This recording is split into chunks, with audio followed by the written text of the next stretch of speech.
This is the Kestrel Country Podcast, where we discuss the people, places, and events all around Kestrel Country.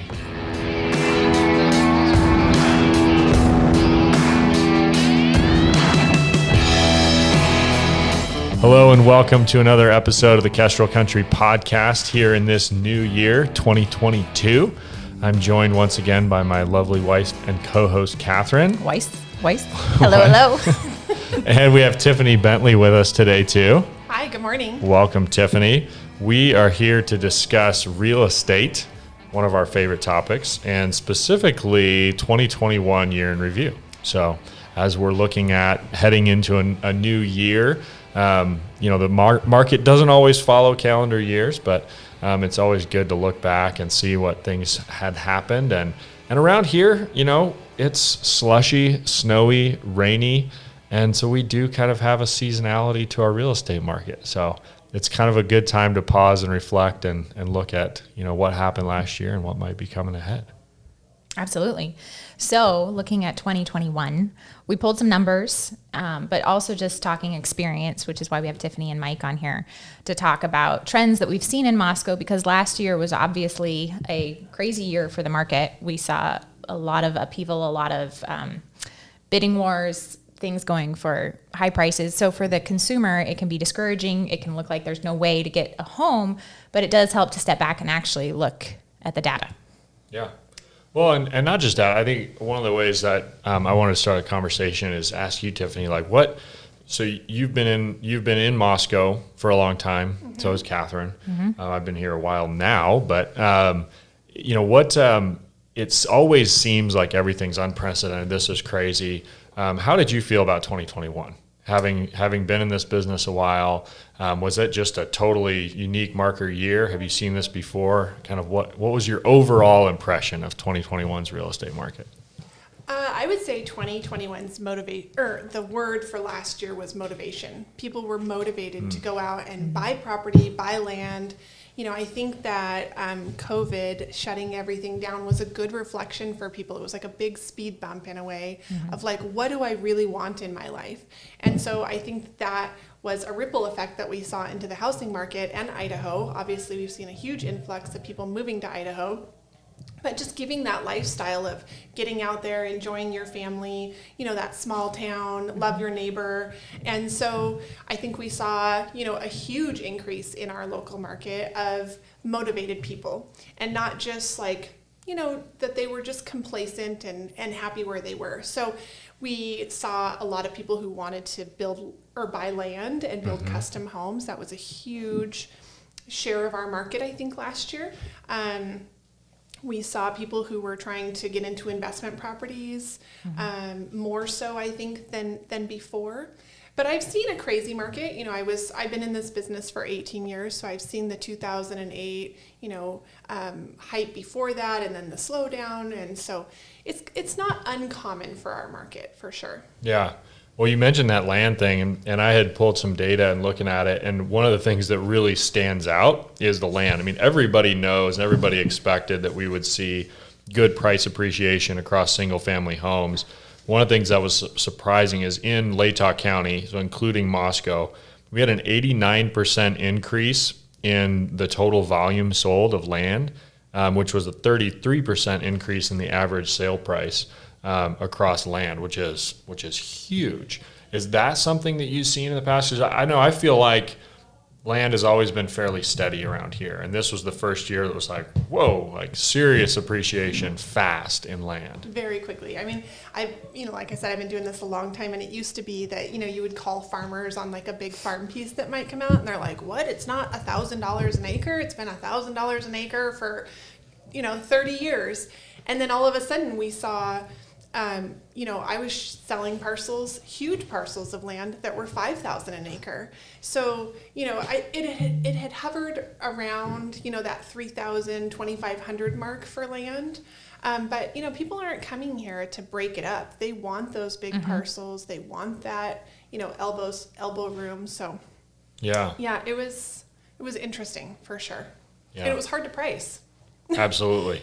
Yeah, this was definitely a year where it felt like, you know what, you want the moon for your house, and looking at it, I might not think that's gonna happen, but hey, let's throw it at the wall and see what happens. And I mean, it's just amazing what was happening, especially in the spring. For sure. That land one of the things I've mentioned to other folks about kind of illustrating that was we had a 19-acre lot that, sat on the market for a few years. It was a good lot. We had interest, but never really ended up getting it sold. And this was in the fall of 2019. We ended up taking it off the market, putting it back on the market in the spring of 2020, the spring of 2021. And we put it on the market for $40,000 more than it was on the market for just a few months earlier. Same piece of land. It's not like a house that was repainted or updated. Yep, Same piece of land, right? Yep. And it went into a bidding war and ended up selling for $60,000 more than it was listed for a few months later. And it was just that kind of land grab, if for lack of a better word, of people looking to come here and have that North Idaho feel of more space, like you mentioned, a little more peace and quiet. And it was really interesting to see that trend. Well, and that's what I love about our alignment between Magenta and Kestrel is that, we have all the data of the MLS at our fingertips to be like, okay, this house should sell for this, or this land should sell for this. But at the end of the day, how do you put a price tag on that emotional factor?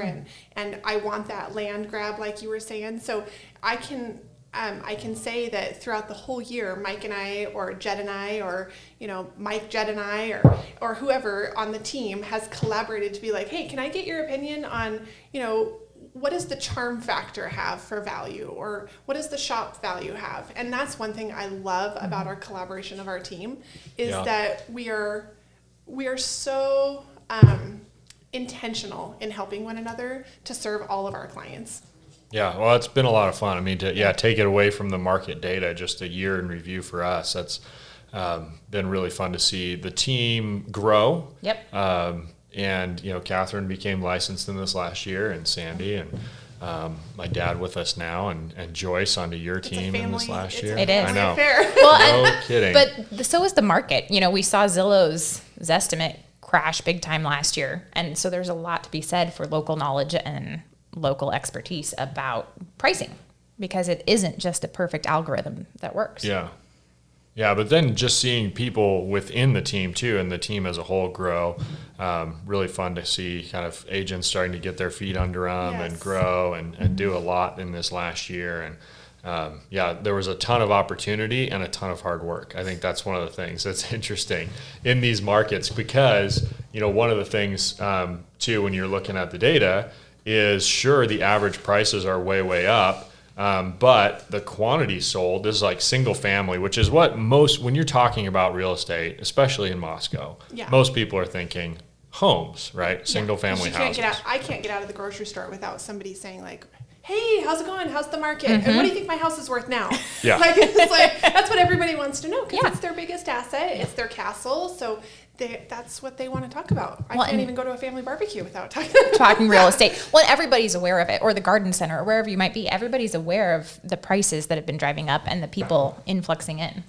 Yeah, and so if you're looking at just single family homes, which again is what most people think about, in Moscow, we actually sold 8% less homes in 2021 than we did in 2020. So it was a big decline in overall homes. Volume sold, which would be the total number of dollars of homes that sold, was up, but only by 3%. So the difference there, what really increased it, was a 13% increase in our average sale price in Moscow, which is huge. It's great. It's outstanding. But part of the reason for that, right, is supply demand. There were fewer homes overall sold this last year. And so it does make it a really competitive market. It makes it tough to compete. But we were, thanks to experience, thanks to collaboration, working together, and all of that, able to have a really strong year, which was really fun. It was so fun to watch. It is. It is. Well, and then what were the land sales? Because you mentioned that already, but what was the amount up from 2020 to 2021? Yeah, so if you're looking at land, and this would be for Moscow and Latah County, so I kind of lumped it together. But well, actually, since we're talking about Moscow, let's look just at Moscow. So just Moscow, if you're looking at land, there was a 47% increase in the number of sales. So versus a decrease in the number of sales for single family homes, there was actually an increase for land. And then there was a 38% average increase in the sale price. So this would be mostly lots because this is in Moscow, but still, and that all of that increased 103% increase in the amount of volume sold in and lots. some of that was just because they couldn't buy a house, so they finally just said, okay, then I'll build one. Yep. So that worked out great for some of those subdivisions. And what do you think? I know because you had Indian Hills. Had you? We only have 3 lots left. Wow. It started out with, I want to say, gosh, I'm drawing a blank, like 26 or 27 that we started with, and we're down to 3, and there's some beautiful homes being built over there right now, and some that have been built, so it's really starting to take shape. Yeah, and it's great to see that's going to be adding more inventory to our market here, which has really been lacking. I know Brian Point's local economist did a study about how many housing units we were really short since the recession. Oh, interesting. It's been crazy. I mean, we just really have not been building at nearly the pre-recession rates, even in this recovery, meaning that now we have just a huge, lack of supply, and to actually see lots starting to move quickly is really a great sign. I mean, hopefully the builders can I know, get them and built. that's one of the reasons that Moscow has stayed so little. We have such a shortage of housing, but we don't have those large construction, firms that can come in and pour 20 foundations at once and frame 20 houses at once, like you might see in Boise or Spokane. We have, let's say, we have 20 contractors that build houses. And so if they have the capability of building 3 to 4 houses a year, so we might only get 30 new houses a year probably at most, and then some of those are tied up with customs. Most of them, I would say, are tied up with customs. Is that mostly what you're seeing over in Indian Hills, custom homes? Yeah. I have one builder who's doing a few specs. But that one, we sold it before it was even finished, and we didn't want to turn it into a custom home just because that would change the price point. And so we just said, this is what the finishes are going to be, and they bought it, and it was beautiful. Micah Kuntz did a beautiful job, and it was designed by Harvey Points. Is that the white and black? Yeah. One? Oh yeah. God, I loved it. So pretty. Yeah, that was really neat. We need more of those. Yes, we do. So fun. Well, we've got a lot of land being developed right now, so it'll be interesting to see. Yeah. I mean, with the inventory of lots having shrunk, hopefully the absorption rate on those will be strong. We'll be able to move a lot of lots quickly this coming year. But yeah, exciting to see the growth, and you mentioned intentional earlier, to see developments going in that manner of really thought out designs. We had the folks from Woodbury in here not long ago, and talking about what they're doing up there for our community. I think it's really going to take that charm of downtown and just carry it out to residential. Right, exactly. And the charm factor is exciting, to see. We went over to Seabrook, Washington a couple years ago. They actually modeled Woodbury somewhat, or collaborated some with the Seabrook developers. And that was one of those things there where the doors are so beautiful. I was taking pictures of all these different colors of blue doors, where you're just drawn into the home, where it's not just slapped up. It might not be garage forward, and sometimes that's fine. It's what you can fit on the lot, but where they're thinking through, no, you want to be here. You want to be welcoming yourself or your people home. And I think Woodbury will do that. And then, those other ones that are popping up, it's just exciting. I think we've gotten away from knowing our neighbors. We just pull into our garage because we were all busy before COVID, and it was like, I was the same way. It was like, what was I busy doing? I was just busy going, it felt like, going to events and kids things, and I got away from even knowing who my neighbors were. And I think that was a silver lining for me. And I think that that's partly why you're starting to see those kind of neighborhoods, is people miss people, I think. And so it's wanting to know your neighbor and wanting to have that hello. And because when I developed Britton Lane many, many years ago, I was one of the first people that lived there, and it was so fun because we shut off the street and we had a neighborhood barbecue and we had a cookie, pass around at Christmas. And I would love to see our community and our neighbors get back to that. And I think building those kind of neighborhoods like Woodbury is going to really promote that. Yeah. Well, you mentioned people moving here and the motivation for moving here, and that United Van Lines research that they put out for 2021, the motivation, 31.8% of people said they were moving to be close to family, or that was their motivation, was the family, which is interesting, and then Idaho's seen a lot of influx of that too. And just anecdotally, we've seen that happen, a family member's here. And so more people are coming. Yeah. Yeah. Smaller towns and smaller towns translates not just to Moscow and seeing that growth, but one of the interesting things here, and I feel like anecdotally I felt this way, that the outlying areas actually outside of Moscow, I felt they were busier than Moscow. Were super hot, right? Yeah. It felt like, whoa, all of a sudden Troy, Genesee, Potlatch is just going crazy. Yeah. And when you look back at the numbers, it actually bears that out. So we had a 13% increase in single family homes in Moscow, average price, right? 21% in the surrounding county. Yeah. So the surrounding county had over 20% increase in their appreciation for single family homes. And again, this is an inventory issue. Their number of active listings in the county was down 16%. Yeah, and we would see multiple offers on those homes where they used to sit on the market for weeks or months. And I always say in our market, if you've been on the market for 2 weeks because of our inventory, that's generally equivalent to say 3 months in an alternate market. So those homes in the outerline communities just used to sit on the market. I mean, I could show the same community house several times before it would sell. Now you're lucky if you get the first showing before it's sold. Yeah. But I used to adjust on a market analysis for location.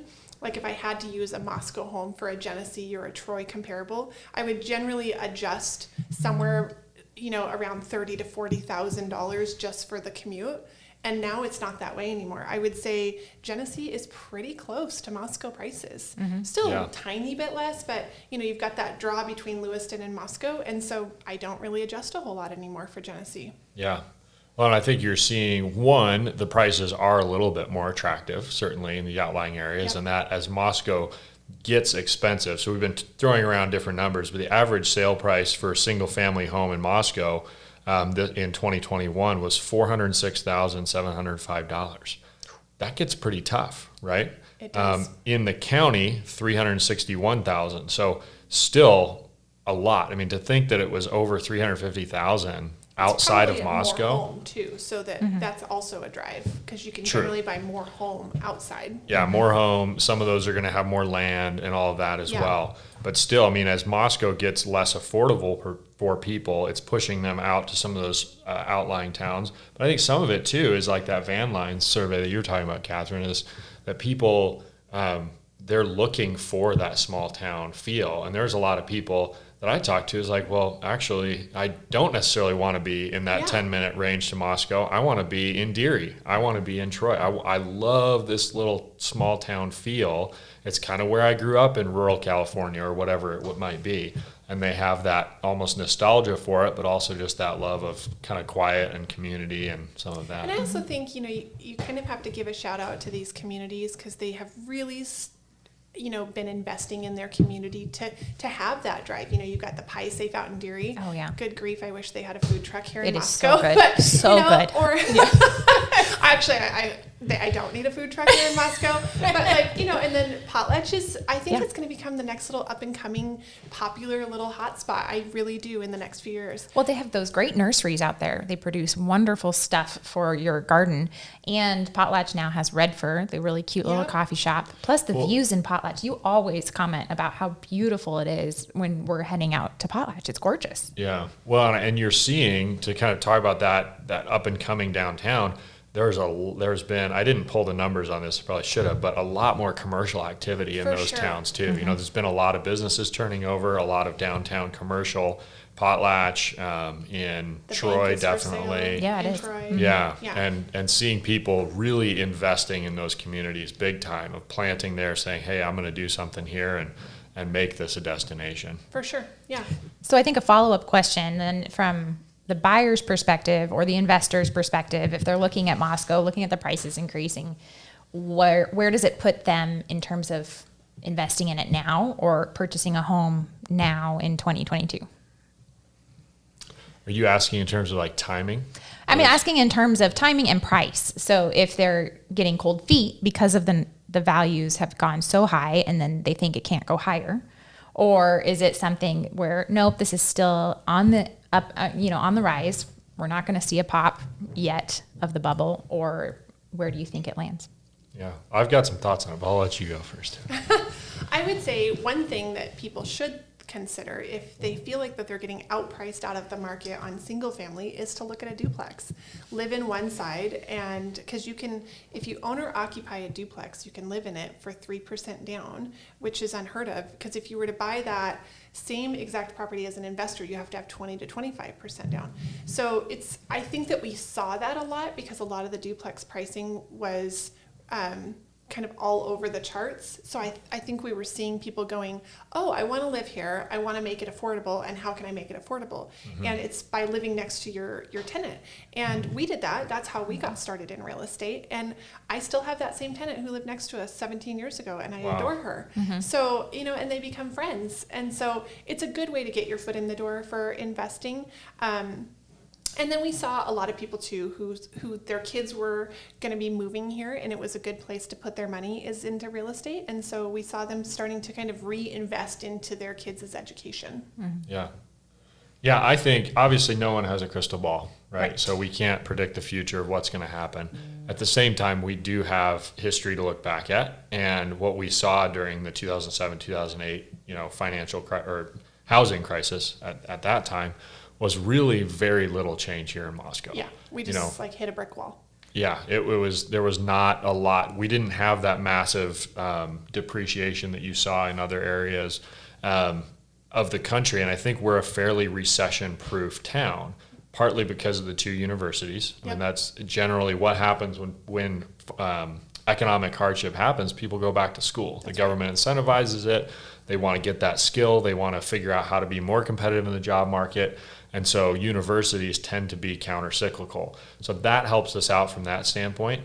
We're also, as expensive as things have gotten here, compared to the Northwest in general, it's still very affordable, right? My sister and brother-in-law were just visiting from Seattle, and hearing them talk about the prices over there. I mean, it's still, I think as things potentially slow down, interest rates rise, it's going to be that much harder for, say, a computer science major, Amazon employee or something like that to live in Seattle. Yep. And now that telecommuting has become so normalized, I think you're going to see small towns like us who are still relatively affordable continue to rise. And just the quality of life here is going to continue to be strong.